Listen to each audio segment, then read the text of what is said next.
What's up, guys? My name is Ricky Riley, and today we're going to talk about two amplifiers that, as far as I know, have never been compared to one another on the internet. We're talking about the Roland Blues Cube and the Boss Nextone. Now, I've seen plenty of videos comparing the Nextone to the Boss Katana, but never any comparing the Nextone to the Blues Cube, which is odd because I think that the Blues Cube and the Nextone are actually much more similar to each other than either one of them are to a Boss Katana. So that being said, we're going to get right into the meat and tater section of the video. First off, I'm going to go over all the features of each, where they're similar and where they're a little bit different. And then we'll do three different tones. One sparkly clean tone, then an off clean subtle saturation sound, and finally a more mid-gain overdrive sound. So let's go. So here they are. On the left, we have the black version of the Roland Blues Cube Artist. And on the right, we have the Boss Nextone Artist. These amps, at first glance, are pretty similar looking. I mean, look at them. They're both black. They both have gray grill cloths. The badges are in the same spot. They both have top-mounted controls. But there are some differences between them. The Blues Cube has a pine cabinet, and the Nextone has an MDF cabinet. The Blues Cube also has these metal amp corners where the Nextone has plastic amp corners. But the Blues Cube has a plastic strap where the Nextone has a nice leather strap. So it's kind of a strange trade-off. I think that the amp corners make the Blues Cube look nicer, but I also think that the strap on the Nextone makes it look nicer, so it's kind of a wash. Let's take a look at the controls of both these amps, starting with the Blues Cube. The Blues Cube is essentially a 3-channel amp. You've got your clean channel and your crunch channel that you can switch between using this channel select button right here, or the optional foot switch. But you've also got this dual tone button. What that's going to do is run both the clean channel and the crunch channel at the same time. Not a lot of amps do that, so I think it's a super rad feature on this Blues Cube. But anyway, moving right along. The clean channel, we've got one knob for volume, we've got a boost button, which just brings in a gain boost, and a tone button, which on the clean channel acts as a bright switch. After that, we've got our crunch channel, where we've got a volume knob and a gain knob. We've got a boost button, just like the clean channel, and a tone button. But on the crunch channel, the tone button acts as a fat switch, which is super cool. I like that a lot. Moving along, we've got our global 3-band EQ, nothing crazy, bass, middle, treble. After that, we've got our onboard effects section. There is a tremolo, and you can tap the tempo of the tremolo with that button right there. You can also bring your effects loop in and out with that button. Again, all this stuff is controllable with the optional foot switch as well.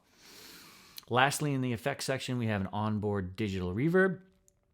And then we get to this section here where we've got a global presence control and a global master volume. And finally, we've got our power control, which is pretty common now on Katanas and Nextones, but we can go anywhere from half a watt to 15 watts, 45 watts, all the way up to 80 watts, and then the power control. Moving on to the Boss Nextone, this layout should look fairly familiar to you at this point, but there are some differences between the controls of this amp and the Blues Cube that we just looked at. For starters, this is a 2-channel amp. We've got a clean channel and a lead channel, and we can switch between those using this button right here or the optional foot switch, but we can't run the clean channel and the lead channel at the same time. Another difference is that rather than having a dedicated tone and boost button for both channels, we just have one set of buttons that controls those features for both channels. So if I want my boost on my clean channel and the tone on my lead channel, the amp will remember what was on each channel. So it's a little bit more sophisticated in that way. And speaking of sophistication, the Nextone has a software editor that the Blues Cube does not, where you can choose what kind of boost you want the boost to be. Do you want it to be a clean boost or a treble boost or an overdrive? And you also have a few options for the tone as well. So there are more options for what these do inside of the editing software. In the Blues Cube, the buttons are just what they are. There's no changing them. But anyway, moving along. The clean channel, we just have a volume knob. Lead channel, we've got a volume and a gain knob. then we have our 3-band EQ. Unlike the Blues Cube, this is not global for both channels. So if I'm on my clean channel and I want to cut the mids and bring the treble up and bring the bass up, the amp will remember that EQ setting when I change to my lead channel, and then I can have a completely different EQ setting on that channel, and it will remember both. Pretty cool. I like that feature quite a lot. Moving along, we've got our onboard effects section. This is a little bit more robust than the Blues Cube as well, because now we have a delay that we can turn on and tap tempo, but we can also change it to a tremolo as well. And we can choose between, I think, 3 different delays in the editing software, and I think there's just one tremolo in that editing software.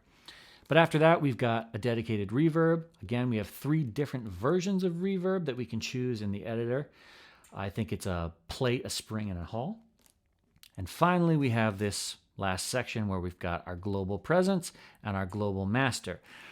Now, this knob right here is what really sets the Nextone apart from the Blues Cube and really any other amp. This is the power amp selector switch, right? So we can choose between an emulation of 6V6 power tubes, 6L6 power tubes, EL84 power tubes, and EL34 power tubes. And again, this knob will remember whatever you had it set on for each channel. So if I want EL34 on my clean channel and then 6L6 for my lead channel, the amp will remember whatever you had it set to. And then finally, we have our power control. Just like the Katana, just like the Blues Cube, we can run it at max wattage, which is 80 watts, so super duper loud, half wattage, 40 watts, and then 0.5 watts. In the editor, there is a new feature where now you can go as low as 0.2 watts, I believe. And if we want it on standby, we just click it on standby. All right, so now we're going to do something I don't think's ever been done on the internet, and we're going to take both these amps, put them head to head in a tone battle royale, the likes of which the internet has never seen, and do 3 different tones from each amp. A sparkly clean tone, an off clean kind of saturated tone, and a full-blown overdrive tone. To keep things totally fair, I'm going to record the line out signal from both the amps and just take the room completely out of the equation. So let's get to it.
So that was the Blues Cube versus the Nextone. Let me know in the comments which one you liked better and why. What do I think? I kind of like the clean channel on the Blues Cube a little bit more than I do the Nextone. The Nextone has more options and you can kind of get close to what the Blues Cube does, but there's something going on the Blues Cube where even at low volumes, there's like a subtle bit of saturation that just beefs things up really nicely, and I really like it. But when it comes to higher gain sounds, I think that I like the Nextone more because you have more control over exactly how you want that gain to sound, and there's just more gain on tap. So anyway, this has been fun. We made guitar history by putting the Roland Blues Cube up against the Boss Nextone. Let me know if you want to see more stuff like this. All right, bye.